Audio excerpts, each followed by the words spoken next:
Hey, how's everyone doing? Hope you're all doing well and your families are well and keeping safe and healthy during this crazy time we're living in. I just want to address, probably quicker than I should, it's a common question or concern I get in regards to hunting. I've been getting it a lot, more and more it seems, than normal, and that is how we can do what we do. How do we how do we justify shooting, killing an animal? I just it's a question I get a lot. I think I kind of understand where people are coming from, and I think I address it pretty well here today. So I think I'll just start with a problem I see. I see, for example, my son was watching a show the other day where they had this bear that was helping this little girl. I forget the name of the show. I think it's on Netflix or something. The bear was helping this little girl find her mom, and the bear would scare away bad guys. It would scare away other animals that might harm this little child. And the bear appeared to be a friend for no reason other than just, you know, being a good bear, I guess. It was altruistic for no apparent reason. And so it eventually, at the end of the episode, just wouldn't you know, the bear saves the day and helps this little child find her parents, and all is well, and the show ends on a happy note. The show ends, and my son turns to me and looks at me and says, "Dad, how many bears do you think you've shot in your lifetime?" I said, "Well, I probably couldn't give you a number. A lot. From the amount of bears I've personally taken myself, to the number of bears that I've guided for clients at our lodge, that would be quite a large number." And he said, "Well, why do you kill a bear?" Now this troubled me for two reasons. One, I thought he knew. I thought I'd made it pretty clear why I do what we do. Secondly, it's all he knows.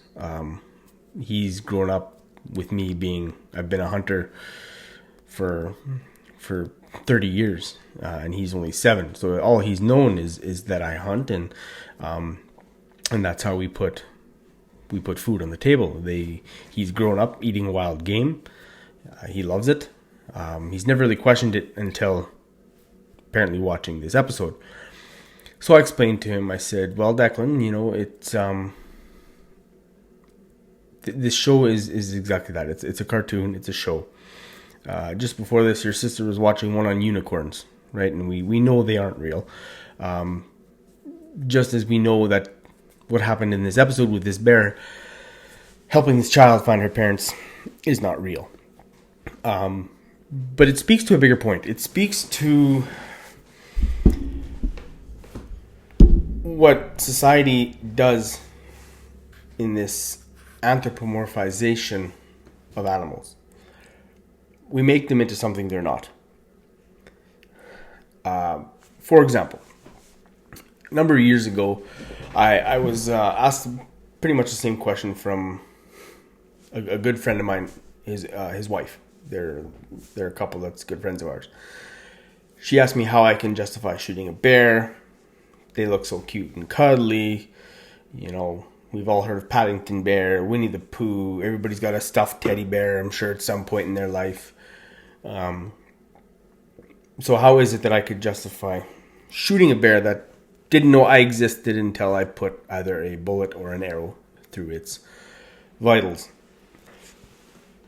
And I said, "Well, I can explain it to you, and I'm more than happy to. But I would love to take you hunting one day." So that's what we did. She came with. It was a spring bear season, and she came and sat in the stand with me.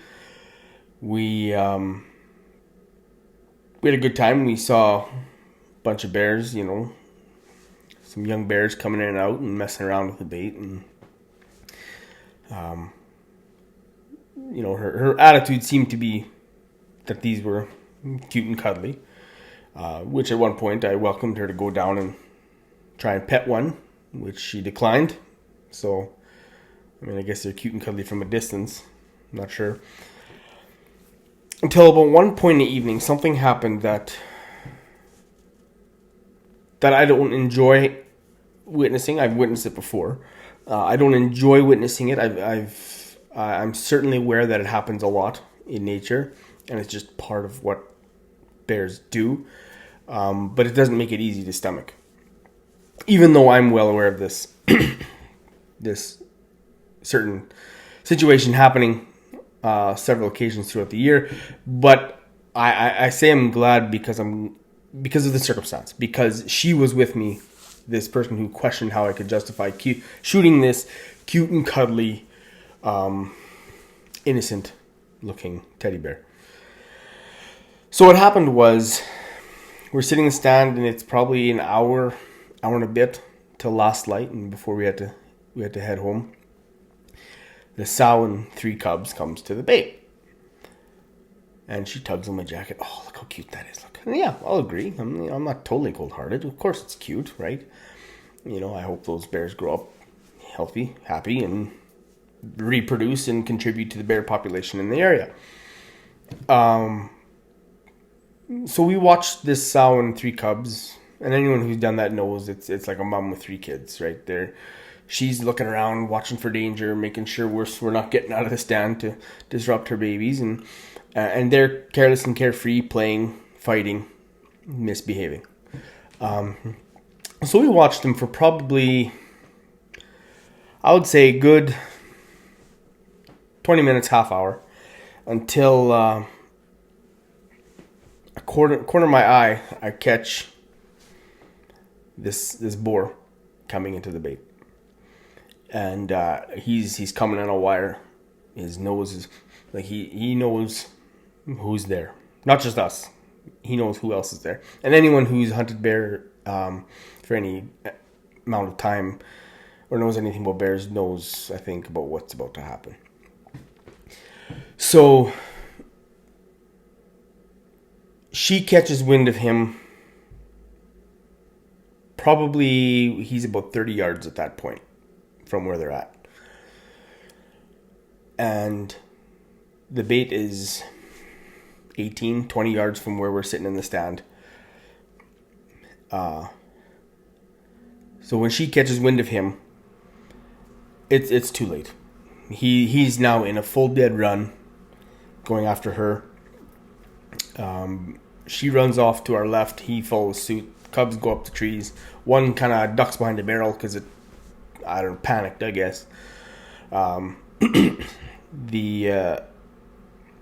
We could watch them going through the pines, and we'd catch a glimpse of them, and we'd lose sight of them, but we could hear them. Again, anyone who's hunted bear and has witnessed 2 bears fighting, you know the sound. It's pretty unmistakable. They wheel around, kind of to front left center, I guess, of us. At this point, they're about 30, 40 yards from us, and he had caught her at this point, and he begins to tear into her. He is biting, scratching, swatting, like he is laying the beats to this sow, to the point where it's not a boar I would target if I saw him on my camera. I wouldn't be amazed by him. He was big, but he wasn't anything that I would, as an experienced bear hunter, deem an exceptional bear. If I had a client coming telling me that they've killed a lot of bears in their past, they're looking for that trophy, he's not one I would have on that list. I'll just hope that makes sense. But that being said, the beating he was giving this sow, it got me to where I was considering helping her out and shooting this bear, this boar, just to, kind of back her up a little bit. Had I had a rifle, I probably would have. I had my bow, and 40, 50 yards isn't a tough shot for me, but when they're moving around and fighting like that, that's not exactly the most ethical or wise shot to take.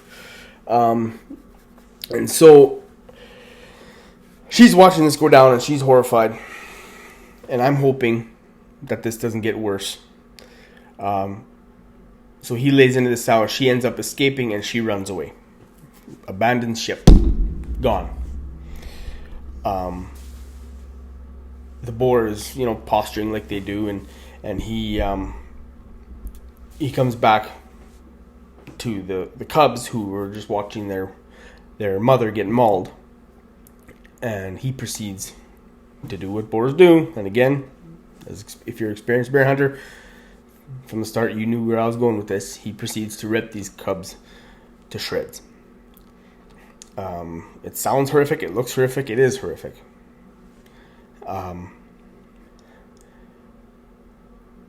It took maybe 3 minutes for him to dispose of all 3 cubs. And for those of you who don't know what he's doing, he's establishing dominance, right? We're in the rut. He wants to kill these cubs, so now he can breed that sow, and advance his genetics into the local bear herd. That's what he's trying to do. So after it's all said and done, boar leaves, and I'm sitting there in silence with my friend, and there lay 3 mutilated bear cubs, and she looks at me and she says, "Why would he do that? What? I just don't understand." I looked at her and I said, "Because that's what bears do." I said, "That happens all the time."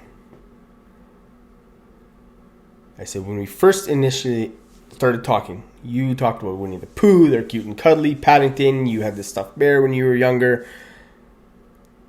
I looked at her and I said, and I pointed to the cubs, and I said, "That's a bear. That's a bear. That's what bears do. I don't like it any more than you do, but it's reality."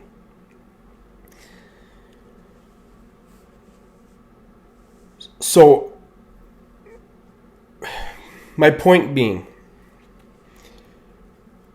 is, whenever I encounter someone who has the viewpoint that my friend's wife had, this, like I said, anthropomorphization of animals, this making them something that they're not, they never see that side. They see the TV shows with the bear helping the little girl find her parents. They see these Disney cartoons like Bambi, which I despise, portraying the hunter to be some bloodthirsty, redneck who just wants to hang a pair of antlers on his wall. They see The Fox and the Hound, where it's this old coot who lives in the middle of, God knows where, and he just wants to kill these foxes and make a hat for himself. Like, it's just these ludicrous stereotypes, that the hunter is always this bloodthirsty redneck, who wants nothing to do but kill, and the animal is always this sweet and innocent. All he wants to do is help you find your parents because you got lost in some imaginary forest. And that's not reality. My friend saw reality that night. She saw reality. Polar bears are a big one. I'm a big bear guy, so I tend to gravitate to these stories more. But a polar bear is a big one, right? It's sipping Coke with his nephews on a commercial. They look cute and cuddly as teddy bears. We're supposed to empathize with them when we ever watch Planet Earth. And we're not supposed to harm these animals, yet just a little while ago, this man was mauled to death and consumed by a polar bear in front of his 2 children up in Nunavut. Right? The bears, or animals in general, don't care what we think about them. They don't care how you feel. I always get a chuckle when I hear someone say, "Oh, they don't want to harm you. They don't want to hurt you. They're just trying to live just as you are." What nonsense! I mean, that could not be more false. As a guide, I've been stalked by mountain lions. I've been stalked by bears. I've been stalked by wolves. I've had, a fresh wolf print in my 2-minute old boot print. Of course they want to eat you. Why wouldn't they? What makes us think that a wolf or a lion or a bear or a tiger or whatever wouldn't eat you given the opportunity? I just don't understand where that logic or reasoning comes from. They're a wild animal. Their instinct is to survive. And if they can forego chasing a deer through the snow who's fast, might fight back, has a tough hide, and instead go for some overweight, middle-aged, suburban human, of course they're going to take the easy choice. And they're not going to care that you have backgammon on Tuesday. It's just, they don't think that way. They don't live by the same values and ethics and morals as we do.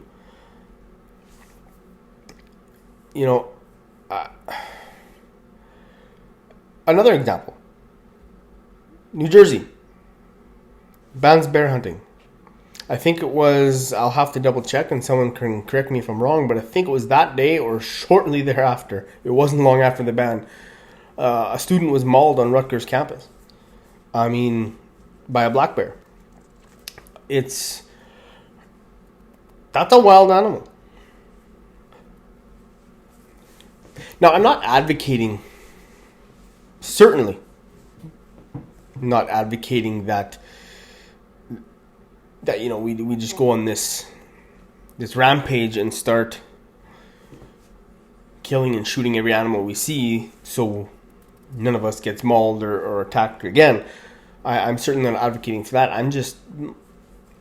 My basic premise is we have to understand these animals for what they are. They're animals. They're wild. They have one thing on their mind, and that's, if it's not, maybe two. If it's not reproduce, it's eat. They want to spread their genes, and they want to eat and survive. And sometimes that means eating a person or a pet. Which brings me to another point.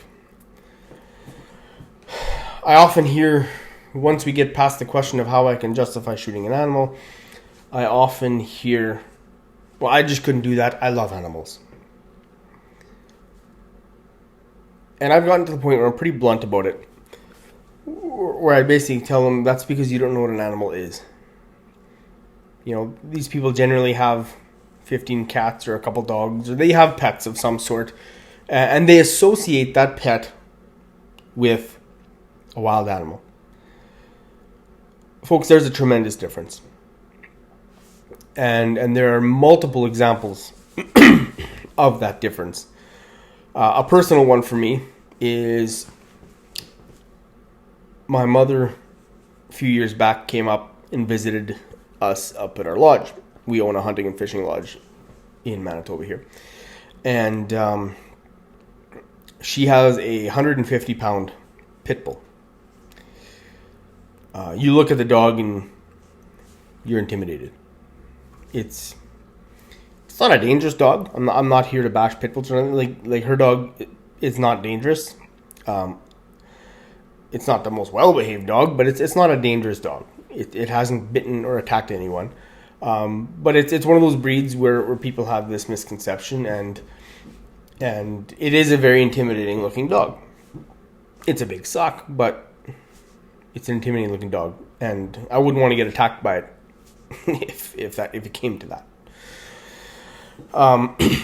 Anyway, so she comes up, and something happened. We're not sure what.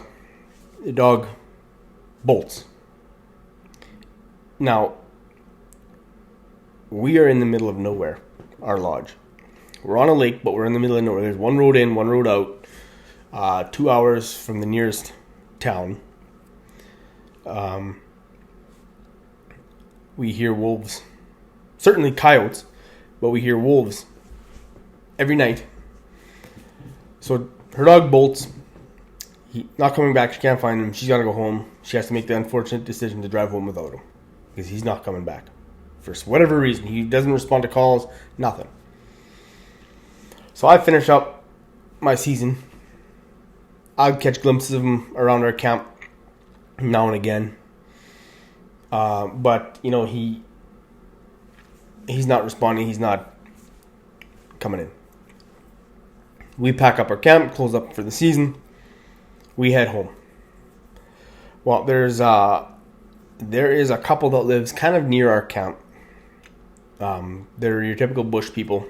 They survive in the bush and the land, and that's where they live. They're great people, but they don't want nothing to do with civilization.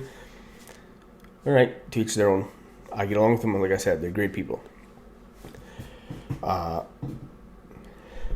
She one day calls me up and says, "Hey," this is about 2 weeks after we left. She calls me up and says, "Hey, we have your mom's dog if she wants to drive up here and get him." He came screaming and crying and clawing at her door in the middle of the night, and we brought him in, and he's been shaking ever since. So if she wants to come grab him, come on up. We got him. Okay, so I phone my mom. She's elated. She drives up there, picks him up. In talking to the guy who lives up there, I'll keep his name out of here, but he basically tells me, he says, yeah, I saw him probably once a day. He'd never really come in, but basically what he did is he lived under our shop that we have all our quads and boats and gear and stuff in for running our camps. He lived under there and he didn't leave. And when he finally came to the door, he was so terrified and so scared. He had lost a lot of weight. He, wouldn't stop crying. So yeah, he's still alive. He lives with my mom now. He put the weight and much more back on. But my point is, here we have a breed that, humans,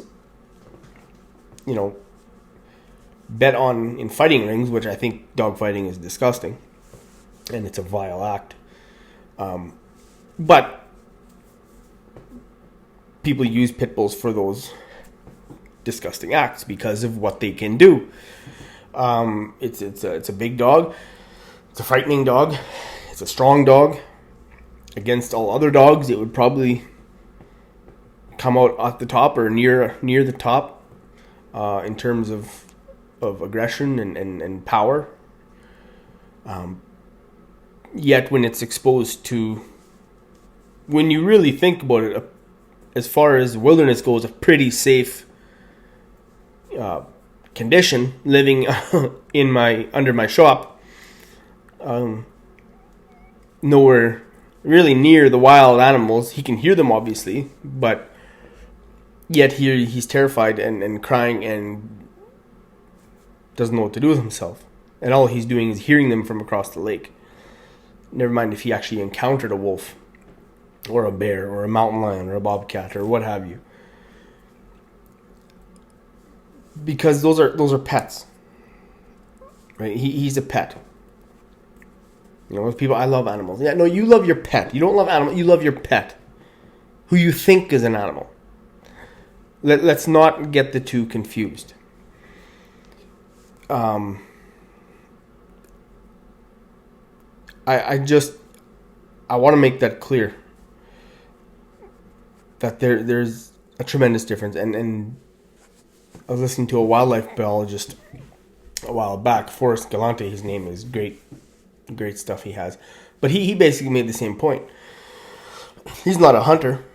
He's not anti-hunting, but he's not a hunter. He's a wildlife biologist. But he said the same thing. He said, you said people say they love animals. They don't know. Most people don't know what an animal is. I think of the stories of these dogs being consumed in front of their owners by crocodiles. One happened in Queensland, one happened in Florida. Because the dog gets too close to the water, or in the case in Queensland, the dog ran right over the croc's head and didn't even realize it. Like, a wild animal wouldn't make a mistake like that. Their instincts are too strong. Their will to survive is too strong. You know, when we're talking about your dog or your cat, we're talking about an animal that depends on you for food. It depends on you for warmth. It depends on you for a bed. It depends on you for water. It depends on you for shelter. It depends on you for medicine. It depends on you for all these sorts of things. And it never really has to fight for anything. It never really has to survive, so to speak. Whereas a wild animal, how many times have we seen in National Geographic or what have you, where, you know, a zebra gives birth to a calf and, you know, it hasn't even stood up for the first time and a lion scoops it, right? Like, for a wild animal, survival is excuse me, it starts from the second you come out of your mother. It's an everyday fight. And they're just built differently. Your dog loves you because you provide it with its needs and wants. Anyone who buys a sweater for their dog and boots for their dog, I think, should be mentally assessed, but that's just my opinion. You know, a Chihuahua is not a wolf. A house cat is not a lion. There is a vast difference in them. I think we start by educating our kids. We start by teaching them to respect animals, to treat them with dignity, and to not harm an animal. I certainly don't advocate any form of animal abuse, but to recognize the difference. You know, to tell a wolf not to hunt is it's an impossible question. That's all they know. That's all they do. Just a side note, for those of you on Instagram, I strongly encourage you to follow a page that's called Nature is Metal. And it does an excellent job of showing you exactly that, the brutality of nature. When a wolf kills an elk or a deer, or when a lion kills a zebra, or when a tiger kills an axis deer, there's no emotions involved.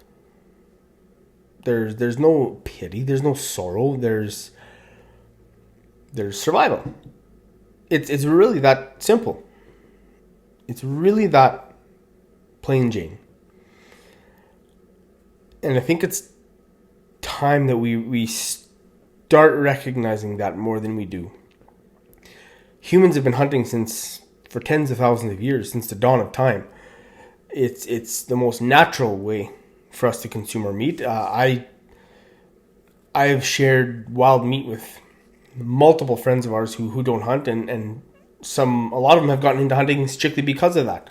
I shot a turkey a number of years ago, and we took it to our friend's place and had Thanksgiving dinner.